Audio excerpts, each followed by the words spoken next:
سلام رفقا، حالتون چطوره؟ پارت گیمیکس هستم. اومدم توی این ویدیو پارت دوم CP رایگان بهتون یاد بدم که چجوری CP رایگان بگیریم و اثبات کنم که واقعا میشه CP رایگان گرفت.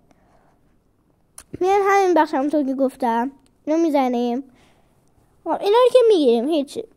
فقط یه چیز بگم قبل از CP رایگان رو بگیریم، این که زیر لول حدودای 20 باید باشید تا بتونید CP رایگان بگیرید و برای بعضی مشکل داره، همون مثلا لولشون 10 میره CP رایگانه نمیمونه. پس همون موقع که اکانتتون سیو میکنید و میسازید سعی کنید CP رایگان بگیرید و حتما ویدیو من نگاه کنید و اکانتتون رو سیو کنید که اکانتتون یه موقع نپره. خب رفقا الان اینجا اومدی اینا رو بگیریم. لایک و سابسکرایب فراموش نشه. تا آخر ویدیو همراهمون باشید لطفا. زنگولم یادتون نره. تو کامنت ها لطفا برام بنویسید که ویدیو بعدی در مورد چه چیزی باشه.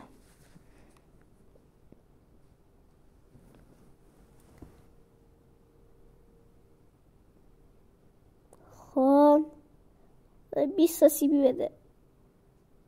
20 تا CP داد رفقا، 20 تا رو داد. حالا فهمیدیم که دیگه واقعیه این بخش. درسته 20 تا CP واقعا داد. اونجا رو نگاه کنید بالای صفحه 10,000 تا باتل پس. درسته اینم خوبه.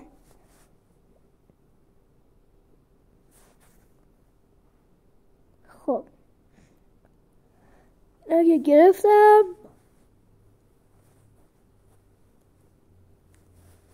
خب خدا به امید خودت انشالله که 40 تا CP بده. یس 40 تا CP 60 تا CP دارم الان. رفقا لایک و سابسکرایب کنید، توی کامنت ها بنویسید، حدس بزنید که چه گردونایی رو میخوایم بزنیم. 5 4 3 2 1 گردونه تمپلار و گوست اسرائیل رو میخوایم بزنیم. به باسین اول گردونه تمپلار رو بزنیم. فکرم پایین ماینه باید باشه. ممکن نیست. آها همینه. واقعا تمپلار اسکین خیلی خوبیه از نظر من، ولی حیف که تمپلار و گوست با هم دشمنن.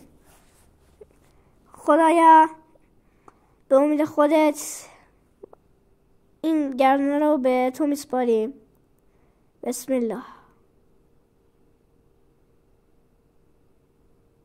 دنسشو داد. خوبه عالی. یس حالا بریم گردونه گوست متیکو بزنیم. نه بخش گوست اسرائیل بزنیم. خدا به امید خودت. یس آره نایفشو داد رفقا.